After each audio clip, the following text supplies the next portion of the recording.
Siap, gerak. Mana ibu guru beri salam?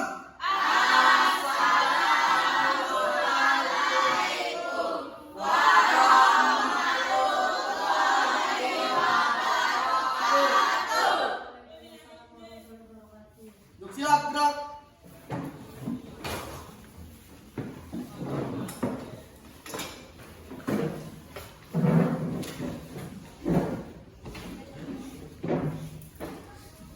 Ya, kita tolong ketua kelasnya pimpin doanya dulu. Siap, gerak.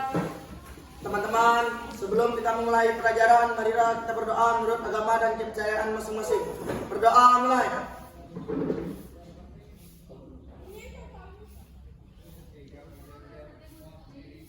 Berdoa selesai. Oke ya, sebelum kita mulai pembelajaran, kita periksa dulu di bawah bangkunya, di bawah kursinya, sudah bersih atau belum? Sudah. Sudah ya? Sudah siap buat belajar hari ini? Sudah. Sudah. Kalau sudah, ibu absen dulu ya. Oke.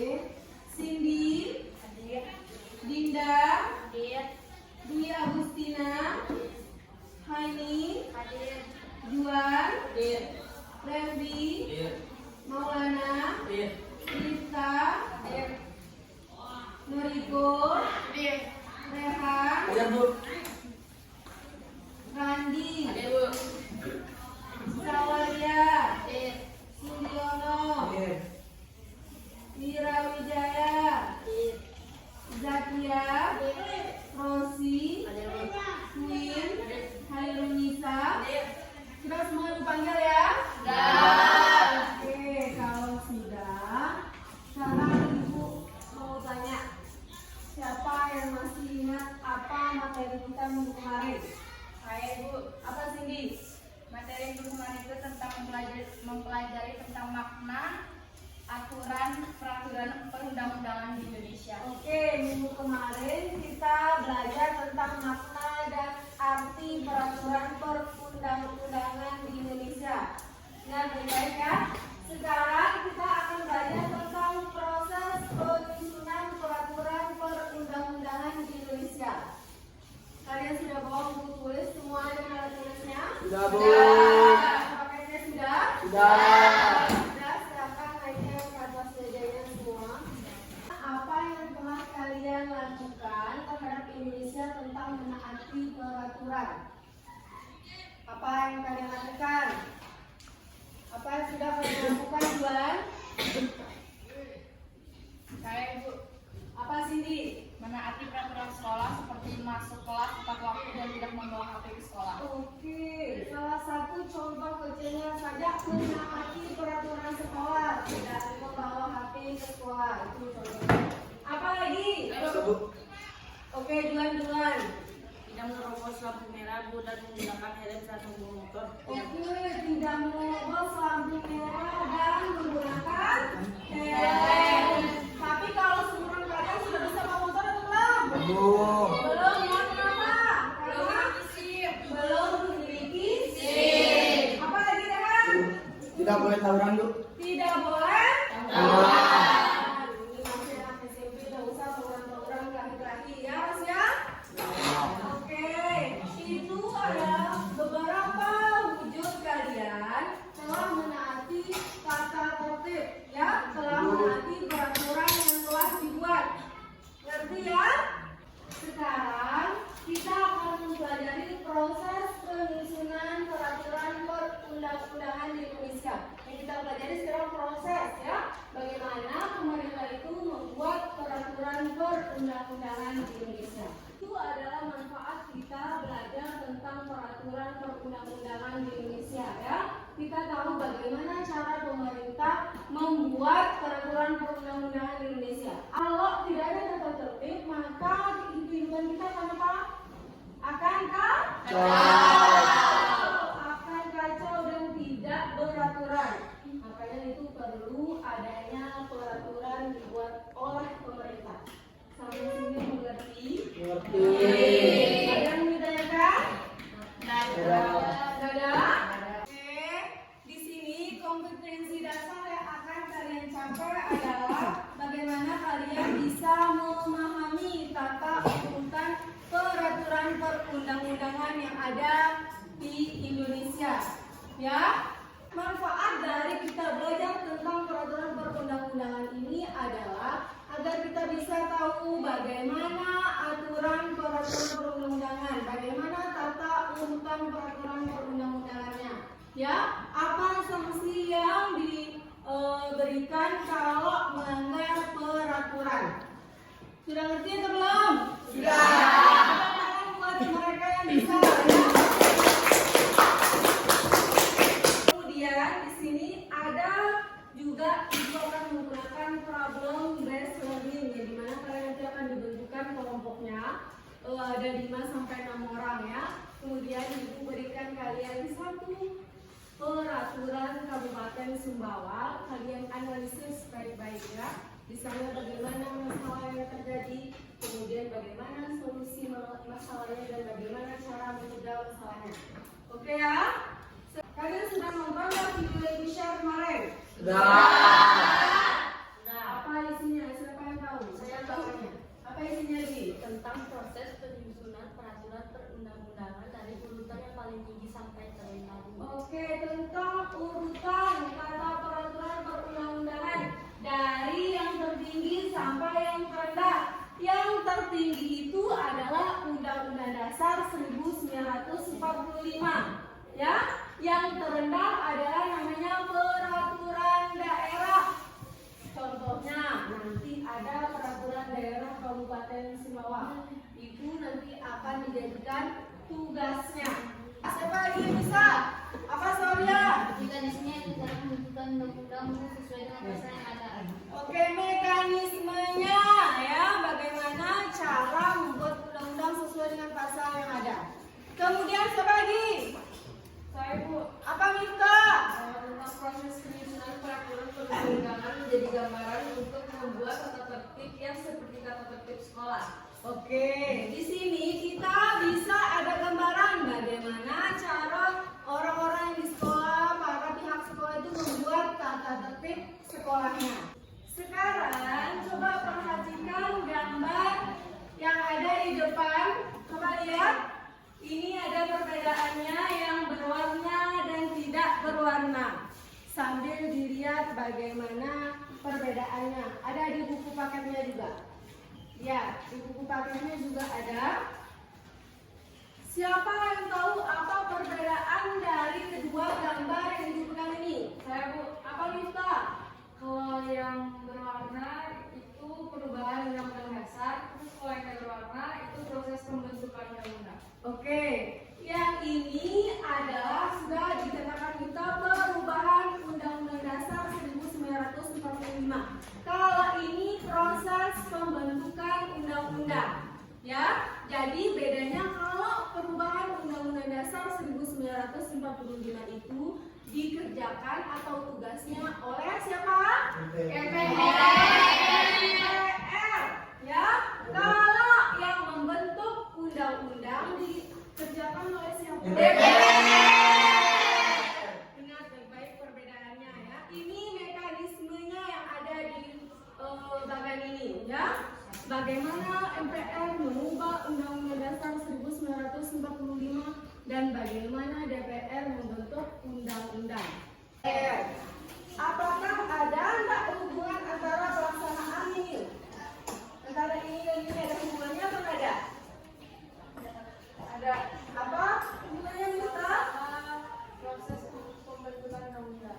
Oke, dengarkan ya. Di sini ada hubungannya. Yang dimana tadi sudah dijelaskan, tata urutan peraturan perundang-undangan itu ada yang paling tinggi sampai yang paling rendah. Yang paling tinggi itu yang mana? Inilah dia. Undang-Undang Dasar tahun 1945 adalah yang paling tinggi. Ya, yang di bawah Undang-Undang Dasar 1945 itu adalah undang-undang saja, ya. Jadi mereka ada hubungannya. Kalau mau buat undang-undang harus berpatokan dengan MPR, dengan Undang-Undang Dasar 1945. Ibu tanya sekarang, apakah peraturan perundang-undangan itu penting atau enggak? Kenapa penting? Kenapa? Kalau tidak ada aturan bagaimana dia? Apa Juan? Tidak ada aturan mengatur proses pengundang-undang maka akan kacau karena kita tidak tahu semua membuat undang dan pemerintah akan benar-benar dalam membuat. Oke, kalau tidak ada peraturan dalam menyusun suatu aturan itu, maka kita tidak tahu siapa yang membuat peraturan itu. Pemerintah juga akan semena-mena dalam membuat aturan. Oke ya? Kemudian selanjutnya, siapa lagi? Saya, Apa Rehan? apakah satu negara tidak boleh? Apakah satu negara Boleh tidak boleh tidak memiliki aturan? Oke, maksudnya Rehan mungkin apakah suatu negara itu boleh tidak memiliki aturan? Menurut kalian boleh atau enggak? Enggak boleh ya, karena suatu negara itu harus punya aturan. Seperti yang dikatakan Juan, kalau tidak ada aturannya pasti masyarakatnya akan kacau balau. Ya? Sampai sini mengerti? Mengerti. Kalian ditanyakan? Apa ini? Apakah suatu hukum harus mempunyai sanksi? Apakah suatu hukum harus mempunyai sanksi? Harus atau enggak? Harus. Ya, kenapa harus? Karena percuma pemerintah membuat peraturan kalau tidak mempunyai sanksi. Kenapa? Kalau hanya peraturan saja pasti akan dilanggar oleh masyarakatnya. Gunanya sanksi atau tujuan dibuatkannya sanksi biar masyarakat itu takut melanggar peraturan. Ada efek jeraknya dalam menaati peraturan yang telah dibuat. Ngerti sampai sini? Oke, tepuk tangan dulu buat teman-teman yang sudah bertanya. Sekarang ibu akan bagikan kelompoknya yang dimana nanti kalian akan membahas satu masalah. Ya, seperti yang dijelaskan tadi. Ibu akan membagi kelompoknya menjadi 4 kelompok. Kelompok pertama, Cindy. Kelompok pertama Cindy ya. Cindy, Dinda, Santika, Wira, Farhan. Kelompok 2, Mifa, Haini, Rehan, Randi, Rosi. Kelompok 3, Dwi, Sawarya, Zakia, Levi, Maulana. Kelompok 4, Noriko, Queen, Duan, dan Sujono. Ada nama yang belum disebut? Oh, Hairunisa nanti gabung kelompok 4 ya. Siapa lagi yang belum disebut? Kalau sudah disebut silakan duduk sesuai dengan kelompoknya masing-masing. Ibu akan bagikan sekarang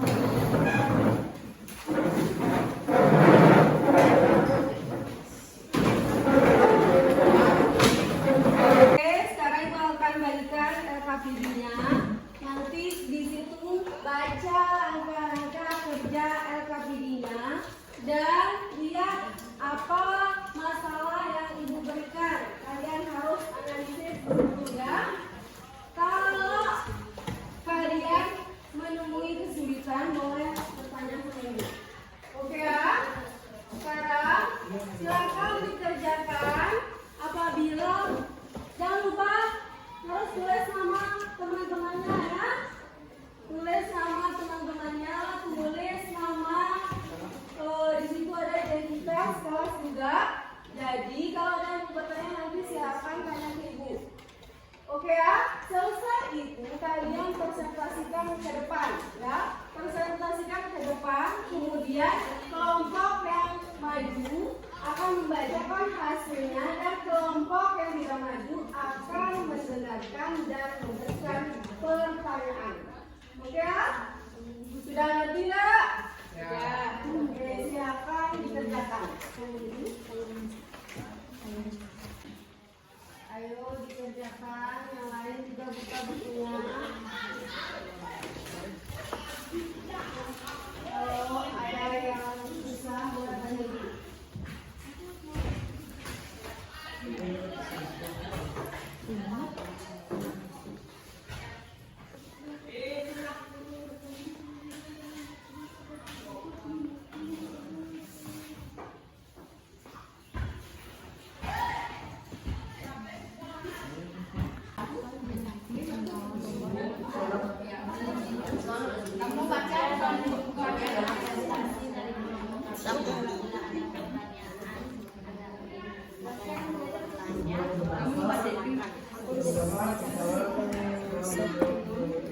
Oke, sudah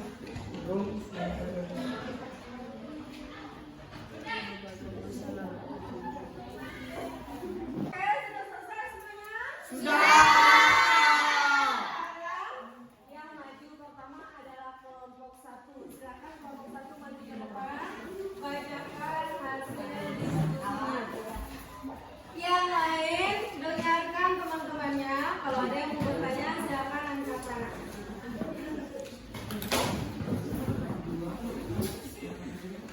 Assalamualaikum warahmatullahi wabarakatuh. Waalaikumsalam warahmatullahi wabarakatuh. Kami dari kelompok 1 ingin mempresentasikan hasil diskusi kami tentang peraturan perundang-undangan daerah Kabupaten Sumbawa Barat nomor 2 tahun 2019 tentang penertiban ternak. Lanjut.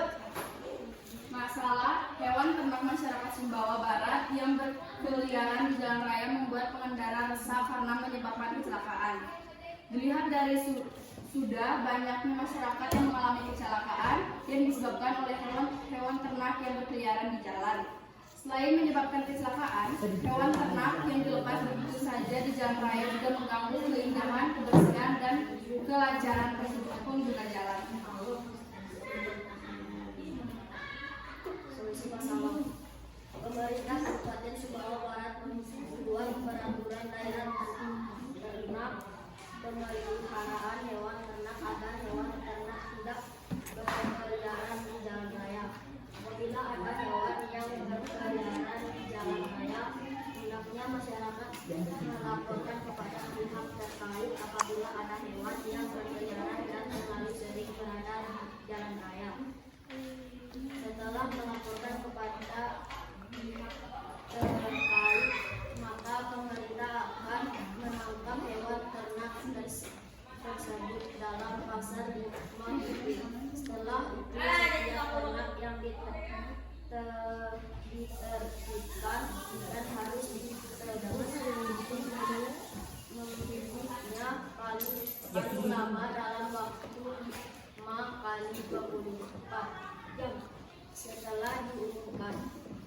Apabila dalam tanggal waktu yang telah ditentukan pemilik ternak belum menebus, pemerintah daerah dapat menjualnya melalui proses lelang terbuka untuk umum sesuai ketentuan peraturan perundang-undangan. Lanjut.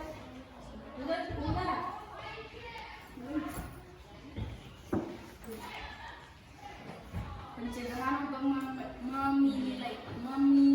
meminimalisir masalah. Untuk mencegah agar dapat mengurangi hewan ternak yang berkeliaran bebas di jalan raya atau tempat umum yang lainnya, masyarakat yang mempunyai hewan ternak hendaknya membawa hewannya dengan tertib dan selalu diawasi.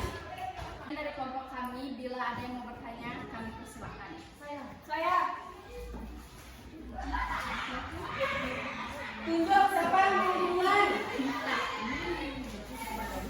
Kenapa hewan ternak itu harus ditertibkan? Oke, nanti dulu jawab ya. Tunjukkan dua pertanyaan ya. Terus Dwi. Saya, bagaimana cara meminimalisir agar hewan ternak tidak mengganggu ketertiban? Oke, kakak jawab dulu yang pertama. Karena kalau hewan ternak tidak ditertibkan akan membuat keselamatan masyarakat terganggu dan keindahan juga tidak dapat dilihat. Terus lanjut. Pertanyaannya Dwi. Bagaimana katanya? Apa jawabannya? Bagaimana cara meminimalisir katanya?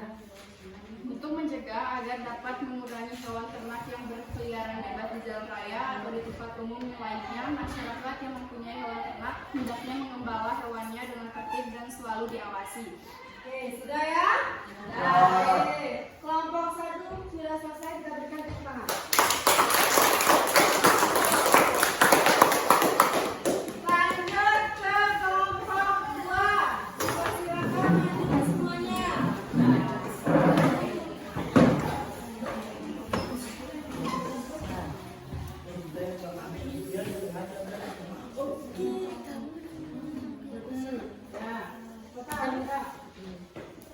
Assalamualaikum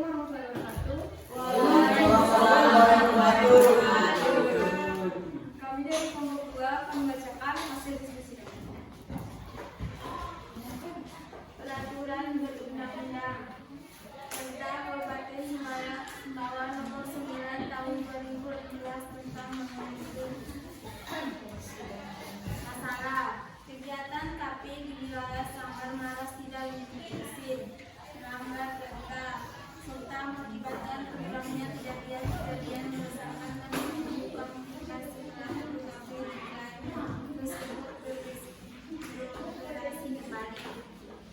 Kafe di wilayah Sampang Maras yang menimbulkan hal-hal yang negatif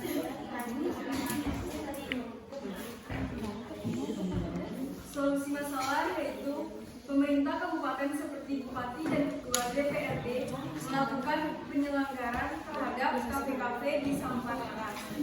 Hal ini dilakukan agar situasi di wilayah tersebut aman dan kondusif serta tidak berulang lagi kasus kriminal. Pemerintah juga mengeluarkan surat edaran agar aktivitas di kafe-kafe di Sampang Maras diberhentikan. Selain itu, kepolisian juga ikut melakukan patroli di wilayah tersebut agar mereka tidak membuka kafenya lagi. Sehingga dari hal tersebut dapat memberikan efek jerah kepada pemilik kafe di Sampang Maras. Pencegahan untuk meminimalisir masalah. Hendaknya pemerintah tidak hanya melakukan penyelenggaraan saja, melainkan juga merobohkan bangunan gedung-gedung kafe yang ada di Sampang Maras karena kafe-kafe tersebut membawa pengaruh buruk kepada masyarakat Sumbawa.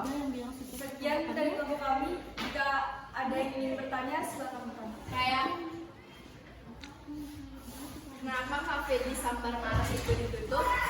Lanjut dulu Ninta, lanjut dulu pertanyaannya. Lanjut, Noriko. Itu mau pertanyaan Noriko dari kelompok 4. Apakah solusi yang diberikan oleh pemerintah itu dapat menjamin kafe di Sampang Maras ditutup selamanya? Jawaban untuk pertanyaan dari kelompok 1 yaitu karena kafe di Sampang Maras meresahkan masyarakat Sumbawa. Kemudian kafe-kafe di Sampang Maras banyak membawa mudarat dibanding manfaat. Terus untuk jawaban dari pertanyaan kelompok 4 yaitu menurut kami solusi yang diberikan pemerintah adalah solusi yang paling tepat untuk menertibkan kafe-kafe di Sampang Maras. Dan solusi yang terbaik juga seharusnya pemerintah merobohkan gedung-gedung kafe di Sampang Maras. Oke, puas semuanya ya? Oke, sudah tepuk tangan sekarang buat kelompok 2. Silakan untuk kelompok 2, kita lanjut sekarang ke kelompok 3. Silakan kelompok 3 maju.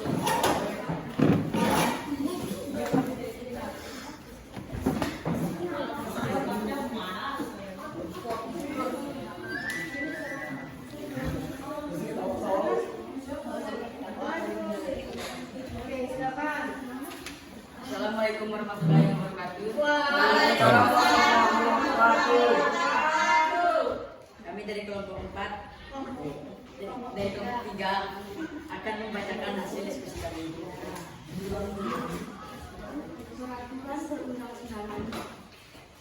Peraturan Bupati Sumbawa Nomor 43 Tahun 2022 tentang penerapan diskusi dan penerapan sebagai upaya pencegahan dan pengendalian COVID-19.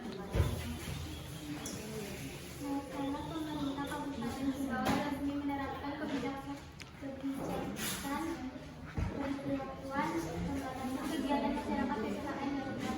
Kebijakan ini berkaitan dengan masih tingginya angka kasus COVID-19 di Indonesia. Solusi masalah untuk mencegah tersebarnya virus COVID-19, pemerintah Kabupaten Sumbawa menerapkan PPKM. PPKM ini dilakukan untuk menginstruksikan masyarakat agar lebih sadar dalam menerapkan protokol kesehatan seperti menjaga jarak dan dilarang berkerumun di tempat yang ramai. Selain itu, untuk mencegah tersebarnya virus COVID-19, pemerintah Kabupaten Sumbawa melakukan pengawasan di berbagai tempat dan daerah dan pemberian sanksi kepada masyarakat yang melanggar aturan yang telah dibuat.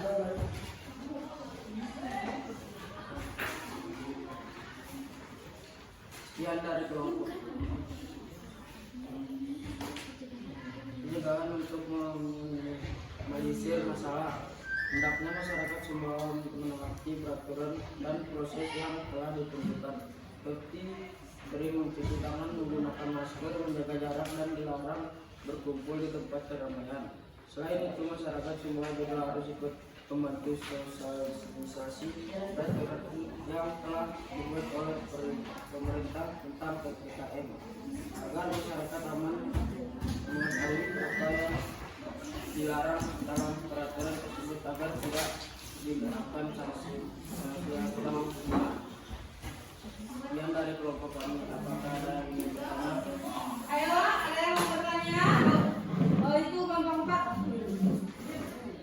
Apa yang kalian lakukan untuk mencegah penyebaran virus COVID-19? Oke. Nah, kelompok 4 saja yang mau bertanya? Ayo. Hendaknya masyarakat semua menaati peraturan dan proses yang telah ditentukan, seperti sering mencuci tangan, menggunakan masker, menjaga jarak, dan melarang berkumpul di tempat keramaian. Selain itu, masyarakat semua juga harus ikut membantu sosialisasi peraturan yang telah dibuat oleh pemerintah tentang PPKM, agar masyarakat awam mengetahui apa saja yang dilarang dalam peraturan tersebut, agar tidak dikenakan sanksi atau hukuman. Sudah ya, sudah terjawab ya? Oke, silakan duduk kelompok 3 berkembang untuk kelompok 3. Lanjut ke kelompok 4. Ayo kelompok 4, kelompok terakhir dulu. Kami dari kelompok 4 akan membaca hasil diskusi kami. Peraturan Undang-Undang Peraturan Bupati Sumbawa Nomor 33 Tahun 2021 tentang pendidikan karakter dan masalah. Mulai lemahnya semangat generasi penerus bangsa dalam melaksanakan nilai-nilai Pancasila dan Undang-Undang Dasar 1945. Berkembangnya perilaku menyimpang di kalangan muda seperti rendahnya sikap toleransi, kemudian sering tawuran, minuman alkohol sampai mengkonsumsi narkoba. Lemahnya semangat juang dan munculnya berbagai masalah karakter tersebut ada dasarnya melemahkan tercapainya cita-cita nasional. Perilaku penyimpang dan di kalangan muda dalam merusak masa depan pemuda itu sendiri. Solusi masalah agar karakter generasi penerus bangsa tidak semakin rusak dan melemah, maka dibutuhkan perhatian khusus dari semua kalangan, sehingga pemerintah Kabupaten Sumbawa mengeluarkan peraturan daerah tentang pendidikan karakter yang bertujuan untuk mengembangkan kemampuan dan membentuk karakter peserta didik. Masing-masing sekolah diminta untuk menyusun rencana aksi dalam mengembangkan karakter peserta didik. Kemudian tiap sekolah juga melakukan sosialisasi bahwa pendidikan karakter itu penting dalam kehidupan.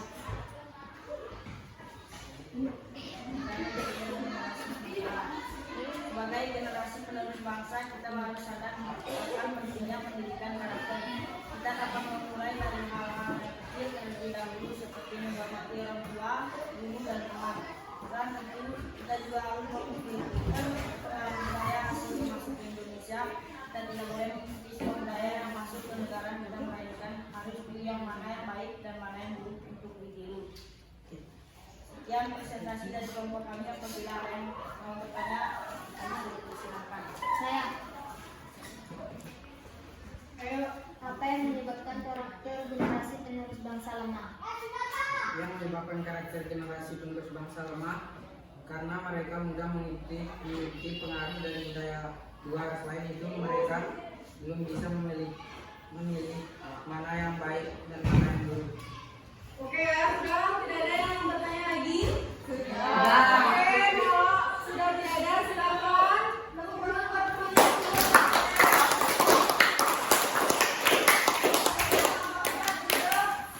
Dan kembali ke tempatnya masing-masing.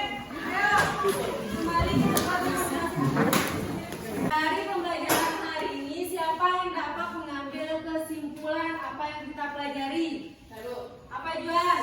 Kita dapat mengetahui apa saja peraturan perundang-undangan yang ada di Indonesia. Kita dapat mengetahui apa saja peraturan perundang-undangan yang ada di Indonesia. Apa lagi? Apa Suryono?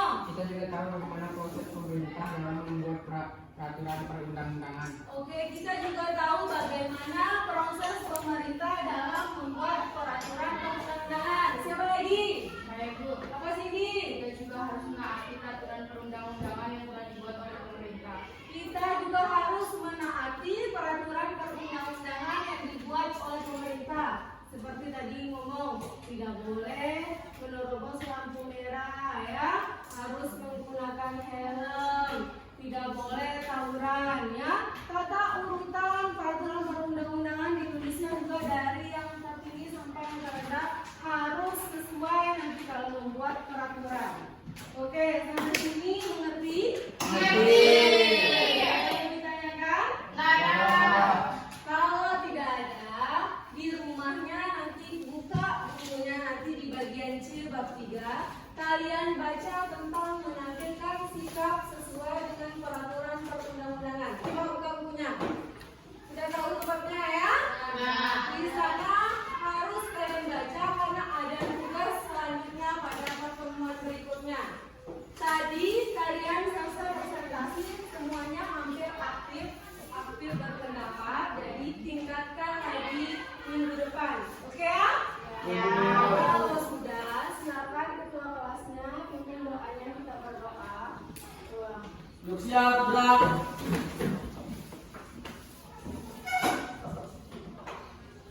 Teman-teman, sebelum bisa mengakhiri pelajaran, marilah kita berdoa menurut agama dan kepercayaan masing-masing. Berdoa mulai.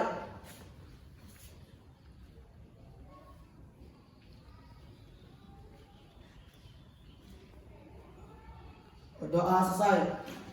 Siap, gerak. Pada ibu